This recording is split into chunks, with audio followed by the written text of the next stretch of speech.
Hello. Okay, so we are going to learn factor trees. So in the video before, we learned what factors were. And so these are those tiny little numbers that multiply together to make a bigger number. So just to review, if I needed a factor of 4, I needed two numbers that multiply to be 4. Well, 4 times 1 is 4 and 2 times 2 are 4. So that means that these three numbers are all factors of 4. So when we have these smaller numbers, it's pretty easy to do, but what if you have bigger ones? So when you're trying to find the prime factorization of a number, what that's asking you to do simply is find all of the prime numbers underneath or within it. So let me go ahead and show you what I mean. Let's like this cool background. All right, so what about the number 30? So this one, there are a bunch of numbers that multiply to be 30, but we are going to break it down into something called a factor tree. So factor trees are super cute. They're super cute. Okay, so I need two numbers that multiply to be 30. It doesn't matter which ones you choose, as long as it's not the number 1. So I am going to choose 6 and 5. It doesn't matter. If you did 2 and 15, that's fine. It really doesn't matter. I'm going to choose 6 and 5. Okay, so now I'm going to look at the number 6 and the number 5, and I'm going to go ahead and see if I can break these down even further. My goal is to get prime numbers.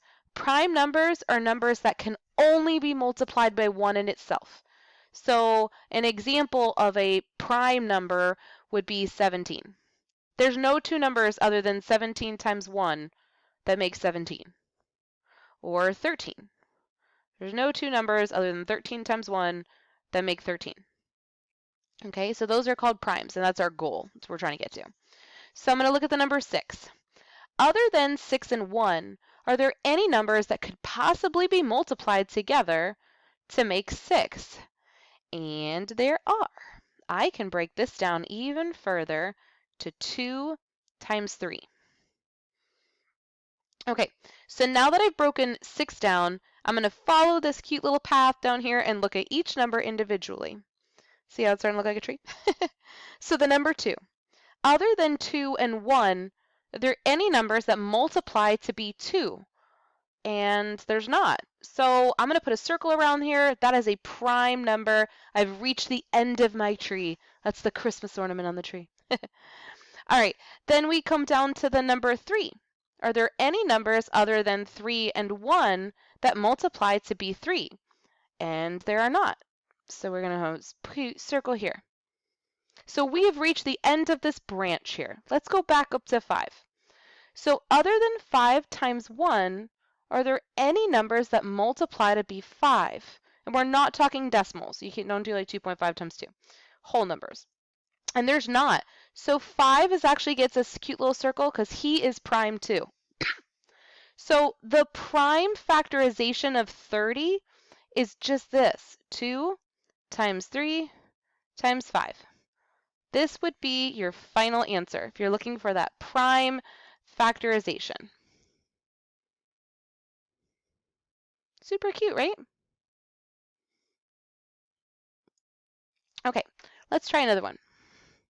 Let's see what other colors I can find. I think I have rainbow. So exciting. Okay, let's go ahead and do a big number. Ooh, no, I don't want to. No, let's do a big number. Let's do 90. Oh, look at rainbow. Okay, let's do 90. 90 is a big number. But we've got this, right? I'm just going to break it down. Two numbers that multiply to be 90. Well, you can start really big, you can start small. Doesn't matter, any two numbers. Depending on how you start, it'll just adjust the tree. But at the very end, your prime will be the same. So I know that 9 and 10 equal 90. Now you could have done 2 and 45. You could have done, I don't even know, 2 and 4, yeah. You could have done 3 and 30. It'll all equal the same. So I'm going to look at 9. Other than 9 times 1, are there any two numbers that could possibly multiply to be 9? It just so happens that there are. 3 times 3 equals 9. So let's follow this trail. Is there any number other than 3 times 1 that equals 3? Well, there is not. So we have reached the end of the line here. Isn't that super cute? Okay, let's come back up here. Let's do 10. Are there any numbers other than 10 and 1 that multiply to be 10? Well, absolutely. 2 times 5.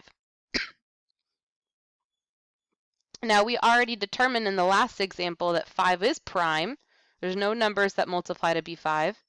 And I know that 2 is prime because there's nothing else. So the prime factorization of here is just 3 times 3 times 2 times 5.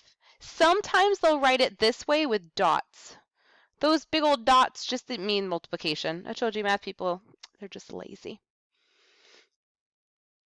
Okay. So we can do one more example. This one's not going to be that bad. So let's go ahead and do 35. Look at that rainbow. It's so pretty.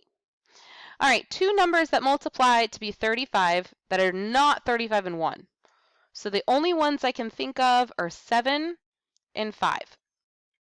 So looking at this example, I look traveling down, let's just look at 7.